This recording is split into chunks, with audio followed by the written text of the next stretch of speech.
একটি সিঙ্গেল ওয়ার্ডও আমেরিকার বিরুদ্ধে ব্যবহার করা হয়নি। তথাকথিত বক্তারা এই মার্চ ফর গাজার নামে আমাদের মুসলিম ভাইদের সাথে যে তামাশা করেছে তা ছিল ফিলিস্তিনের মোট আয়তনের 78%, কিন্তু এর শুরুটা করেছিল এই সাম্রাজ্যবাদী ব্রিটিশরা। কি মুনাফিকিটা মুসলমানদের সাথে করা হয়েছে, যেন মনে হয় আমরা কোনো চুরি করছি। সেই বিভক্তির পতাকা বুকে ধারণ করে আমরা বিশ্বের কাছে কিসের ঐক্যের মেসেজ দিব? যারা এই 1967 সালের আগের ইতিহাস জানে না এবং এর পরের ইতিহাস জানে না।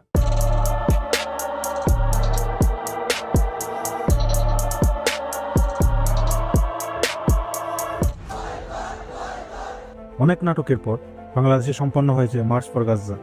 যদিও সাধারণ মানুষের যে প্রচেষ্টা, তাদের যে রেসপন্স, তার কোনো তুলনা ছিল না, কিন্তু আয়োজক এবং তথাকথিত বক্তারা এই মার্চ ফর গাজার নামে আমাদের মুসলিম ভাইদের সাথে যে তামাশা করেছে তা হয়তো কোনো শত্রুও তার শত্রুর কঠিন বিপদে এরকম আচরণ করে না। আপনারা হয়তো আমার কথা শুনে অবাক হচ্ছেন এবং বুঝতে পারছেন না এখানে কি তামাশা করা হয়েছে, কি মুনাফিকিটা মুসলমানদের সাথে করা হয়েছে। আশা করি আমার পরবর্তী পয়েন্টগুলো শুনলেই বুঝতে পারবেন ইনশাআল্লাহ। প্রথম যে নাটকটি করা হয়, আন্তর্জাতিক প্রতিনিধিদের কাছে মান সম্মান যাবে বলে মার্চ ফর গাজার প্রথম লোকেশন চেঞ্জ করা হয়। বিষয়টা এমন যেন মনে হয় আমরা কোনো চুরি করছি।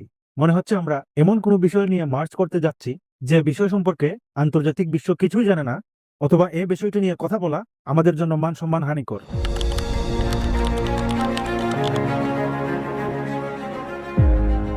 অথচ আয়োজকদের প্রধান উদ্দেশ্যই ছিল এই আন্তর্জাতিক সম্প্রদায়ের দৃষ্টি আকর্ষণ করা, আন্তর্জাতিক সম্প্রদায়ের কাছে বিচার দেওয়া।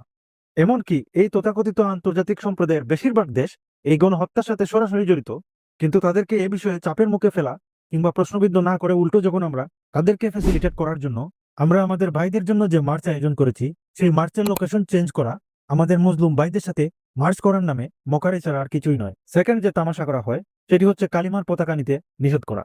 যে কালিমা আমাদেরকে সেই হাজার মাইল দূরের গাজার মানুষদের সাথে ভ্রাতৃত্বের বন্ধনে আমাদেরকে আবদ্ধ করেছে, যে কালিমা নিঃস্বার্থভাবে এবং নিঃশর্তভাবে পুরো বিশ্বের সকল মুসলমানদেরকে ঐক্যবদ্ধ করে, সেই কালিমার পতাকাই নাকি নেওয়া যাবে না। পুরো বিশ্বের মুসলমানের একতার যে ভিত্তি, সেই কালিমার পতাকা নাকি একটি দলের পতাকা, আর আমাদের পতাকা হচ্ছে এসব জাতীয়তাবাদী পতাকা, যে পতাকাগুলো আমাদেরকে বিভক্ত করার জন্য এই সাম্রাজ্যবাদী ব্রিটিশরা আমাদের হাতে ধরিয়ে দিয়েছে মাত্র কয়েক যুগ আগে। যে কালিমার পতাকা আমাদের ইমানের প্রতীক, সেই কালিমার পতাকা বাদ দিয়ে যে পতাকা দিয়ে আমাদেরকে বিভক্ত করা হয়েছে, সেই বিভক্তির পতাকা বুকে ধারণ করে আমরা বিশ্বের কাছে কিসের ঐক্যের মেসেজ দিব? তৃতীয় যে তামাশাটি করা হয়েছে, পুরো দুনিয়ার মানুষ জানে এই গণহত্যার সাথে আমেরিকা সরাসরি জড়িত। তাদের প্রত্যক্ষ মদদে, তাদের অর্থায়নে, তাদের অস্ত্র সহযোগিতার কারণে এই গণহত্যা দীর্ঘ 1.5 বছরেরও বেশি সময় ধরে চলে আসছে। পুরো বিশ্ব থেকে এই যুদ্ধ বন্ধের আহ্বান জানানোর পরেও শুধুমাত্র আমেরিকার কারণে এই জায়নিস্টরা এখনো গণহত্যা চালিয়ে যাচ্ছে। অথচ পুরো ঘোষণাপত্রে একটি সিঙ্গেল ওয়ার্ডও আমেরিকার বিরুদ্ধে ব্যবহার করা হয়নি। একটি নিন্দাও এই গণহত্যার মূল হোতা আমেরিকার বিরুদ্ধে জানানো হয়নি। তাহলে যারা এই গণহত্যার মাস্টারমাইন্ড, যারা এই পুরো জায়নিস্ট সত্তাকে টিকিয়ে রেখেছে, সেই মূল হোতাদেরকেই অ্যাড্রেস না করে, তাদেরকে সেফ রেখে, তাদেরকে পবিত্র রেখে শুধুমাত্র এই জায়নিস্টদের বিরুদ্ধে কিছু কথা বলা, এমনকি এই গণহত্যাকারী আমেরিকার কাছেই এই গণহত্যা বন্ধের বিচার দেয়া আমাদের ভাইদের রক্তের সাথে কত বড় গাদ্দারি, কত বড় মুনাফিকি, এটি আপনাদের বিবেককে জিজ্ঞেস করেন। কিন্তু এই গাদ্দারি এখানেই শেষ নয়। এই সকল গাদ্দারি এবং মুনাফিকিকে ছাড়িয়ে গেছে যে বিষয়, সেটি হচ্ছে আমাদের ভাইদের জন্য 1967 সালের আগের ভূমি দাবি করা। যারা এই 1967 সালের আগের ইতিহাস জানেন না এবং এর পরের ইতিহাস জানেন না, তারা হয়তো এখানে এই গাদ্দারিটি বুঝতে পারবেন না। ফিলিস্তিনে এই বর্বরতার জন্য এই সাম্রাজ্যবাদী ব্রিটিশ এবং আমেরিকা সমানভাবে দায়ী। যদিও এখন আমেরিকা সামনে থেকে নেতৃত্ব দিচ্ছে, কিন্তু এর শুরুটা করেছিল এই সাম্রাজ্যবাদী ব্রিটিশরা।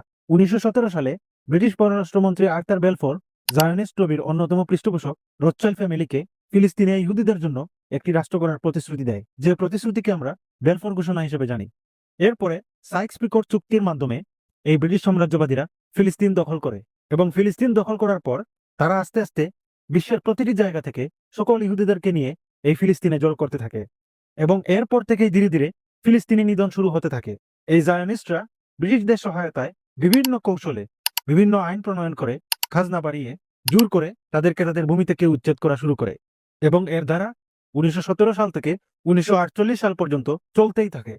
1948 সালে যখন ব্রিটিশরা দেখতে পায় যে জায়নিস্টরা তাদের রাষ্ট্র গড়ার জন্য যথেষ্ট সক্ষমতা এবং যথেষ্ট জায়গা দখল করে ফেলেছে, তখন তারা নিজেদের উপর দায় এড়াতে এই ফিলিস্তিন ভূমি জায়নিস্টদের হাতে তুলে দিয়ে নিজেরা ফিলিস্তিন ছেড়ে চলে যায়, এবং তারা চলে যাওয়ার সাথে সাথেই জায়নিস্টদের সাথে তাদের পূর্ব পরিকল্পনা অনুযায়ী ফিলিস্তিনিদের উপর নির্মম গণহত্যা চালায়, যাকে ইতিহাসে আমরা প্রথম নাকবা হিসেবে জানি।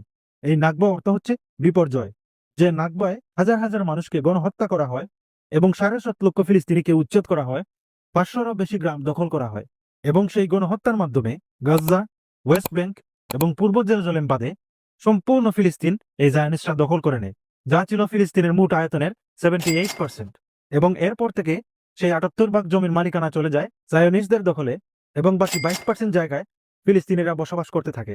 কিন্তু এই জুলুম এখানেই শেষ নয়। এই 78% ভূমি দখল করার পরেও তাদের দমনপীড়ন এবং ভূমি দখল অব্যাহত থাকে এবং ফিলিস্তিনিরা প্রতিনিয়ত তাদের যান, মাল, সম্পদ এবং ভূমি হারাতে থাকে। এই পরিস্থিতি চলমান অবস্থায় 1967 সালে এই জায়নিস্টরা 6 দিনের একটি পাতানো যুদ্ধে পুরো ফিলিস্তিন দখল করে নেয়, যার মানে হচ্ছে এই ফিলিস্তিন ভূমির মালিকদের হাতে আর 1% ভূমিও অবশিষ্ট নেই। সম্পূর্ণ ভূমি এই জবরদখলকারী জায়নিস্টরা ছিনিয়ে নেয়। যেহেতু তাদের কাছে আর 1% ভূমিও অবশিষ্ট নেই, তখন থেকেই মূলত এই জাতিসংঘ এবং আন্তর্জাতিক সম্প্রদায় তাদের ভাবমূর্তি ধরে রাখার জন্য টু স্টেট সলিউশনের আলাপ শুরু করে। অর্থাৎ 1948 সালে নাকবার মাধ্যমে যে 78% ভূমি এই জায়নিস্টরা দখল করেছিল, সেই 78% ভূমির মালিক তারা ঠিকই থাকবে, কিন্তু 1967 সালে আবারও তারা যে বাকি 22% জায়গা দখল করে নিয়েছিল, সেই 22% জায়গা তাদেরকে ছেড়ে দিতে হবে। তো এই হচ্ছে 1967 সালের পূর্বের ইতিহাস বা টু স্টেট সলিউশনের ইতিহাস, যে টু স্টেট সলিউশনের মাধ্যমে এই ব্রিটিশ এবং আমেরিকান দোসর এই জাতিসংঘ অথবা তথাকথিত আন্তর্জাতিক সম্প্রদায় ফিলিস্তিনিদেরকে সারা জীবনের জন্য তাদের ভূমি থেকে অধিকার বঞ্চিত করতে চায় এবং জায়নিস্টদেরকে সারা জীবনের জন্য বৈধতা দিয়ে দিতে চায়। এই টু স্টেট সলিউশন নামক এই ব্রিটেন আমেরিকার ঘৃণ্য পরিকল্পনা আমাদের ভাই বোনেরা মেনে নেয়নি বলেই আজ তাদের এই অবস্থা। তারা তাদের অধিকারের জন্য, তাদের হকের জন্য আজ 100 বছর থেকে তারা ফাইট করে যাচ্ছে। তাদের হকের জন্য আজকে তারা পুরো জাতিগতভাবে নিধন হওয়ার উপক্রম। তাদের এই হক রক্ষা করার জন্য তারা যখন আজ প্রায় নিশ্চিহ্ন হওয়ার উপক্রম, তখন আমরা তাদের মুসলিম ভাই হিসেবে তাদের শত্রুদের সুরে সুর মিলিয়ে যখন টু স্টেট সলিউশনের কথা বলি, এর চেয়ে বড় মুনাফিকি আর কি হতে পারে? তাই আল্লাহর কাছে অত্যন্ত বিনীতভাবে, অত্যন্ত তীব্রভাবে একটি দোয়া করতে চাই যে এই মুনাফিক শাসকরা এবং নামদারি কিছু আলেমরা, যারা আমাদের ভাইদের রক্তের সাথে বেঈমানি করেছে, যারা পুরো মুসলিম উম্মার সাথে বেঈমানি করেছে, যারা কালেমার সাথে বেঈমানি করেছে, আল্লাহ যেন তাদেরকে এই দুনিয়াতেই আমাদের হাত দ্বারা শাস্তি দেন, আমাদের চোখের সামনে তাদেরকে অপমানিত করেন। এবং এর পাশাপাশি আমরা যেন আমাদের সেই মজলুম ভাইদের বিজয় আমরা নিজ চোখে দেখে যেতে পারি এবং তাদেরকে যারা জুলুম করেছে তাদেরকে যেন আমরা নিজ হাতে শাস্তি দিতে পারি। এবং সর্বশেষ একটি বিষয় আপনাদের কাছে প্রশ্ন রেখে যেতে চাই, যে কারণে আজকে এই পুরো মুসলিম বিশ্ব বিভক্ত, যে কারণে আজকে আমাদের ফিলিস্তিনের ভাইরা নিশ্চিহ্ন হয়ে যাচ্ছে, তার একটাই মাত্র কারণ, সেটি হচ্ছে এই জাতীয়তাবাদ। এই জাতীয়তাবাদ যতদিন থাকবে আমরা মুসলিমরা কখনোই ঐক্যবদ্ধ হতে পারবো না। এই জাতীয়তাবাদ যতদিন থাকবে আমাদের ফিলিস্তিনের ভাইদেরকেও আমরা মুক্ত করতে পারবো না। তাই আসলেই যদি আমরা আমাদের ফিলিস্তিনের ভাইদেরকে মুক্ত করতে চাই, তাহলে এর একটি মাত্র সমাধান বাকি আছে, সেটি হচ্ছে এই জাতীয়তাবাদকে ভেঙে লা ইলাহা ইল্লাল্লাহর ভিত্তিতে আমরা ঐক্যবদ্ধ হওয়া এবং আমাদের রবের দেয়া একমাত্র শাসন ব্যবস্থা খিলাফা প্রতিষ্ঠা করা। এই খিলাফাই একমাত্র সমগ্র মুসলিম বিশ্বের নির্যাতিত মুসলমানদের সাহায্যে এগিয়ে আসবে এবং তাদেরকে উদ্ধার করবে। একমাত্র খিলাফা রাষ্ট্রই কখনো তার নির্দিষ্ট বর্ডারের মধ্যে সীমাবদ্ধ থাকবে না। এই খিলাফা রাষ্ট্রই নির্যাতিত রোহিঙ্গাদেরকে উদ্ধার করতে এগিয়ে যাবে, নির্যাতিত ইন্ডিয়ান মুসলমানদেরকে উদ্ধার করতে এগিয়ে যাবে, উইগুর মুসলমানদেরকে উদ্ধার করতে এগিয়ে যাবে, ইয়েমেনের মুসলমানদেরকে উদ্ধার করতে এগিয়ে যাবে। তাই এই গণহত্যা বন্ধ করতে হলে খিলাফা প্রতিষ্ঠার দাবি তুলুন। এই দাবি যত দেরিতে তুলবেন, মুসলমানদের গণহত্যা তত বেশি ত্বরান্বিত করবেন। এই খিলাফা প্রতিষ্ঠা করা আপনার আমার সবার জন্য ফরজ। আল্লাহ আমাদের সবাইকে বোঝার তৌফিক দান করুন এবং এই দুনিয়ার বুকে সবচেয়ে বড় রহমত আমাদেরকে খিলাফা দান করুন।